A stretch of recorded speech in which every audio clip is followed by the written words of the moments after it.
নমস্কাৰ বন্ধুসকল, মই নাৰ্জি। মোৰ চেনেলটোলৈ আপোনালোকক পুনৰ এবাৰ স্বাগতম জনাইছোঁ।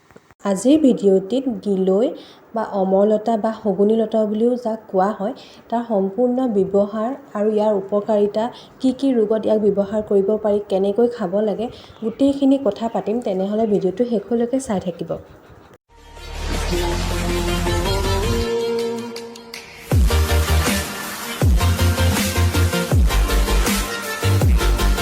আপোনালোকে হয়তো জানেই, অমৰলতা এবিধ ঔষধি গুণেৰে পৰিপূৰ্ণ লতা হয়। ইয়াক অমৰলতা বুলি এইবাবেই কোৱা হয়, এই অমৰলতা গছজোপা ৰুলে কোনোদিন নমৰে বুলি বিশ্বাস কৰা হয়, সেইবাবে ইয়াক অমৰলতা বুলি কোৱা হয়। আৰু ইয়াক শগুনী লতা বুলিও বহুতে কয়, ইয়াক শগুনী লতা বুলিও কোৱা হয়। আৰু আয়ুৰ্বেদ শাস্ত্ৰৰ মতে ইয়াক ত্ৰিদোষ নাশক বুলি কোৱা হয়, কাৰণ আয়ুৰ্বেদৰ তিনিটা দোষ বাত পিত্ত কফৰ ই বেলেঞ্চ মেইনটেইন কৰি ৰাখে। যদি আমাৰ বডিত এই তিনিটা দোষৰ বেলেঞ্চ মেইনটেইন হৈ থাকে, তেনেহ'লে আমি বহুত বেমাৰৰ পৰা হাত সাৰি থাকিব পাৰোঁ। গতিকে ইয়াৰ মেডিকেল বেনিফিটছ বহুত আছে। প্ৰথমতে জানি লওঁ গিলৈ গছজোপা আপোনালোকে কেনেধৰণে চিনাক্ত কৰিব। গিলৈ গছজোপা হৈছে এবিধ লতা জাতীয়, ই বেলেগ গছৰ আশ্ৰয়ত বগাই যায় আৰু ইয়াৰ তলৰ অংশ অলপ শকত হয় আৰু ওপৰলৈ যিমান বাঢ়ি যাব সিমান ক্ষীণ হৈ যাব ইয়াৰ গা গছজোপা। আৰু পাতৰ শ্বেপটো হাৰ্ট শ্বেপৰ হয়, পাণখিলাৰ নিচিনা। আপোনালোকে দেখিলে গম পাব, মই ভিডিঅ'টোত দেখাই দিছোঁ। পাতখিলা এনেধৰণৰ হয়, এনেধৰণৰ পাত থাকিলে লতা জাতীয় সেইজোপাকে গিলৈ বা অমৰলতা বুলি কোৱা হয়। এতিয়া জানি লওঁ আহক, অমৰলতা ব্যৱহাৰ কৰি কি বেমাৰৰ পৰা নিৰাময় লাভ কৰিব পাৰি। ইয়াৰ ভিতৰত প্ৰথম হৈছে বিভিন্ন ধৰণৰ জ্বৰ, যেনে ধৰি ডেংগু জ্বৰ, ভাইৰেল যিবিলাক ফিভাৰ, এতিয়া বৰ্তমান কৰোণাৰ ফলত সৃষ্টি হোৱা যিবিলাক জ্বৰ, সেইবিলাক জ্বৰৰ ক্ষেত্ৰত অমৰলতাই খুব ধুনীয়া কাম কৰে, কাৰণ ই এণ্টি ইনফ্লামেটৰী আৰু এণ্টিপাইৰেটিক হিচাপে কাম কৰে, যি সংক্ৰমণৰ বিৰুদ্ধে যুঁজিবলৈ ৰোগ প্ৰতিৰোধ ক্ষমতাটো আমাৰ বৃদ্ধি কৰে বডিত। সেইবাবে অমৰলতা ব্যৱহাৰ কৰি জ্বৰৰ পৰা খুব সোনকালে পৰিত্ৰাণ পাব পাৰি। আৰু লগতে বৰ্তমান দেখা দিয়া যিটো খুব বেছিকৈ এতিয়া হ'ব লৈছে, সেইটো হৈছে মধুমেহ, যিটো ডায়েবেটিছ বুলি কোৱা হয়। সেই ক্ষেত্ৰত অমৰলতাই খুব ধুনীয়া কাম কৰে। সেইবাবে ইয়াক আয়ুৰ্বেদত মধুনাশিনী বুলি কোৱা হয়, যাৰ অৰ্থ হৈছে ডায়েবেটিছ ধ্বংসকাৰী। ই ইনচুলিনৰ উৎপাদন বৃদ্ধি কৰাত সহায় কৰে, যি অৱশেষত ৰক্ত শৰ্কৰা যিটো ষ্ট'ৰ হয়, যিটো ব্লাড চুগাৰ লেভেল হয়, সেইটো নিয়ন্ত্ৰণ কৰি ৰাখে। দৈনিক অমৰলতা সেৱনৰ ফলত আমাৰ ৰোগ প্ৰতিৰোধ ক্ষমতা বহু পৰিমাণে বৃদ্ধি হয় আৰু ই এণ্টি অক্সিডেণ্টেৰে পৰিপূৰ্ণ আৰু শৰীৰৰ পৰা বিষাক্ত পদাৰ্থ মুকলি কৰাত সহায় কৰে। গিলৈ ৰক্ষা সকলো অংগ বিষমুক্ত কৰে আৰু ছাল উন্নত কৰে, আৰু বিভিন্ন ধৰণৰ লিভাৰৰ যিকোনো ৰোগৰ বাবে গিলৈ ব্যৱহাৰ কৰা হয়। সেয়ে দৈনিক গিলৈ সেৱন কৰিলে বিভিন্ন বেমাৰৰ পৰা আপুনি সোনকালে পৰিত্ৰাণ পাব পাৰে।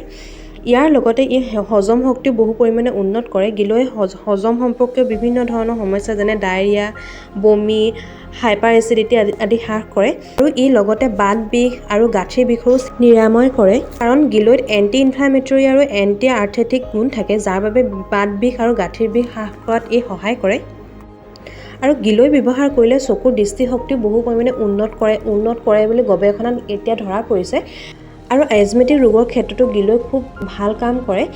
এজমেটিক ৰোগীও গিলৈ সেৱন কৰিব পাৰে। অমৰলতাই শাৰীৰিক কিছুমান বেমাৰৰ উপৰিও মানসিক কিছুমান বেমাৰ নিৰাময় কৰাতো সহায় কৰে, যেনে ধৰি লওক ষ্ট্ৰেছ, এনজাইটি, আমাৰ স্মৃতিশক্তি বৃদ্ধিতো অমৰলতাই বহু পৰিমাণে সহায় কৰে। আৰু আয়ুৰ্বেদ শাস্ত্ৰৰ মতে কেঞ্চাৰ প্ৰতিৰোধী হিচাপেও গণ্য কৰা হয়, কাৰণ ই ৰোগ প্ৰতিৰোধ ক্ষমতা বহু পৰিমাণে বৃদ্ধি কৰে। ফলত আমাৰ যিবিলাক দেহৰ অতিৰিক্ত চেলবিলাক, যেনে ধৰি লওক কেঞ্চাৰ চেল, যিবিলাক কোষ, সেইবিলাক বৃদ্ধি হোৱাত সি বহু পৰিমাণে বাধাৰ সৃষ্টি কৰে। সেইবাবে কেঞ্চাৰ প্ৰতিৰোধ কৰাতো ইয়াক ব্যৱহাৰ কৰা হয়। তেনেহ'লে আপোনালোকে গম পালে অমৰলতা সেৱন কৰিলে আমি কি বেমাৰৰ পৰা হাত সাৰি থাকিব পাৰোঁ। এতিয়া জানি লওঁ আহক, অমৰলতা কেনেধৰণে সেৱন কৰিব। মই এতিয়া এগিলাচ অমৰলতাৰ ৰস কেনেধৰণে বনাব লাগে সেইটো ক'ম।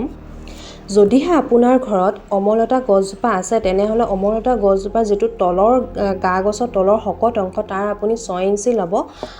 6 ইঞ্চিমান ল'লেই হৈ যাব এগিলাচ অমৰলতা ৰসৰ কাৰণে। আপুনি তাৰ পৰা খুন্দনাত অলপ অমৰলতা ৰস খুন্দি ল'ব।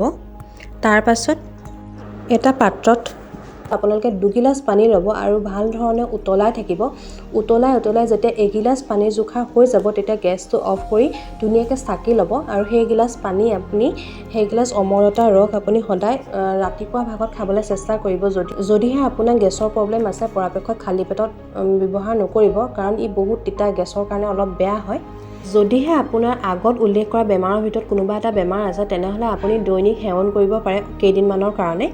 কিন্তু পৰাপক্ষত অমলতা সপ্তাহত 3 দিনহে সেৱন কৰিব কাৰণ বহুত বেছি যদি আপুনি খাবলৈ লয় তেতিয়াহ'লে ই হিতে বিপৰীতহে হ'বগে কিছুমান অসুবিধাৰো সৃষ্টি কৰে গতিকে আপোনাৰ যদি কোনো অসুখ নাই তেনেহ'লে আপুনি সপ্তাহত 3 গিলাচ অমলতা সেৱন কৰিলে বহুত ৰোগৰ পৰা আপুনি হাত সাৰি থাকিব পাৰিব যদিহে আপুনি অত্যাধিক মাত্ৰাত অমলতা সেৱন কৰিছে তেতিয়াহ'লে আপোনাৰ পাইলছৰ প্ৰব্লেম হ'ব পাৰে যেটো কোষ্ঠকাঠিন্য বুলি কয় গতিকে আপুনি এটা হিচাপতহে খাব আৰু যদি বেছিকৈ খাবলৈ লয় তেতিয়াহ'লে আৰু এটা বেমাৰ হ'ব পাৰে সেইটো হৈছে আপোনাৰ ব্লাড চুগাৰ লেভেলটো বেছিকৈ কমি গ'লে আপোনাৰ ডায়েবেটিছ মিল হোৱাৰো এটা সম্ভাৱনা থাকে গতিকে অত্যাধিক সেৱন নকৰিব আৰু গৰ্ভৱতী মহিলাবিলাকে অমলতা সেৱন নকৰিব গৰ্ভাৱস্থাৰ কাৰণে এইটো অতি বেয়া হয় সেয়েহে অমলতা উপকাৰিতাসমূহলৈ লক্ষ্য কৰিহে ইয়াক নিয়মীয়াকৈ সঠিক পৰিমাণত ব্যৱহাৰ কৰা উচিত যিকোনো বেমাৰৰ ক্ষেত্ৰত ব্যৱহাৰ কৰাৰ আগত আপুনি চিকিৎসকৰ পৰামৰ্শ ল'ব কাৰণ চিকিৎসকৰ পৰামৰ্শ নোলোৱাকৈ সেৱন নকৰিব তো অমলতা আপোনালোকে কেনেকৈ ৰুব আচলতে আমাৰ অসম ঔষধি গছৰ ক্ষেত্ৰত বহুত চহকী ৰুৱাৰ কোনো দৰকাৰেই নাই